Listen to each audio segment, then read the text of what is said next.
তোমাৰ নাম? মিস সাকিৰা তানজিম ৰহমান। শাকিৰা তানজিম, তোমাক মই অকণমান আগত পঢ়িবলৈ দিছিলোঁ ন? ভাল পঢ়িলা তুমি।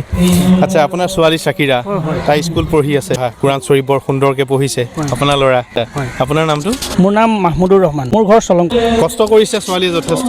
হয় হয়, ত' যথেষ্ট কষ্ট তাই কৰিছে। পঢ়াত কষ্ট ফুটি উঠিছে। নিশ্চয় কৰিছে। গতিকে এজন সজাগ পিতৃ হিচাপে হয়। আপুনি যেনেকৈ ছোৱালীজনীক মাদ্ৰাছাৰ শিক্ষাও দিছে, লগতে স্কুলৰ শিক্ষাও দিছে। দিছোঁ। আমাৰ সদ্যহতে কোৱা হয় হয় যিটো প্ৰচলন, মাদ্ৰাছাৰ শিক্ষাটো দিব নিবিচাৰে, মক্তবৰ শিক্ষা দিব নিবিচাৰে, ৰাতিপুৱাৰ পৰা গধূলিলৈকে অকল স্কুলীয়া মাধ্যমতে থাকে। গতিকে আপোনাৰ ছোৱালীৰ কষ্টৰ ক্ষেত্ৰত হয়। বা এই শিক্ষাটোৰ ক্ষেত্ৰত কেনেকৈ আগবাঢ়িব লাগে, আপুনি কেনেধৰণে পদক্ষেপ লৈছে? হয়, ধন্যবাদ জনাইছোঁ আপুনি মোক এই প্ৰশ্নটো কৰাৰ কাৰণে। যিহেতু মই এজন অভিভাৱক হিচাপে, যিহেতু ইছলাম হিচাপে মোৰ ল'ৰা ছোৱালীক প্ৰাৰম্ভিক যিখিনি শিক্ষা, কালামুল্লাহ শ্বৰীফৰ যিখিনি শিক্ষা, এই শিক্ষাখিনি দিবৰ কাৰণে, আৰু আমাৰ সাধাৰণতে আমি যিখন আমাৰ ধৰ্মগ্ৰন্থ, আমি এখন পঢ়িব সকলোৱে জানিব লাগে। নিশ্চয়।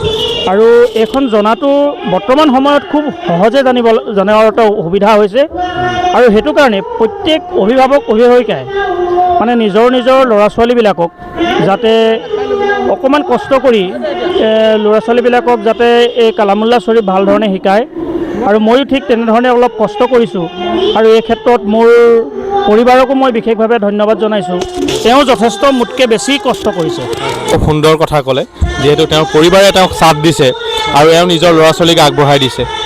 গতিকে এয়াই আমাৰ গাঁৱৰ এজন সফল পিতৃ, যি নেকি দিন আৰু দুনীয়া দুয়োটাই শিক্ষা একেলগে পাৰ কৰিছে।